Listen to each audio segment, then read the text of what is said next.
Ciao. Governatore, una presenza importante qui a Grisigliano del Zocco per inaugurare una storica fiera. Assolutamente sì, la Fiera del Zocco e non potevo mancare, quindi sono venuto volentieri, ci tornerò. I miei complimenti va all'amministrazione comunale, a tutti coloro che lavorano, alle associazioni, ai volontari. Insomma, questa è una fiera che si dice che ha 10 km di bancarelle e direi che li abbiamo fatti quasi tutti. Possiamo dire che questo è il fare veneto? Ah sì, sicuramente non è della depressione veneta, solo i pessimisti non fanno fortuna e penso che basterebbe venire in questa fiera per capire ancora quanto voglia di crescere c'è. Un'ultima battuta sulle banche, so che lei ha aperto un tavolo di lavoro proprio per dare un aiuto, potrebbe essere anche magari una banca del Veneto?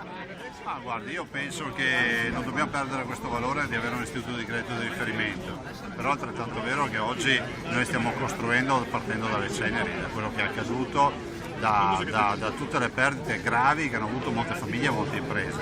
Cerchiamo di intervenire pur non avendo noi responsabilità, ma essere lì per dare una mano finché possiamo dare.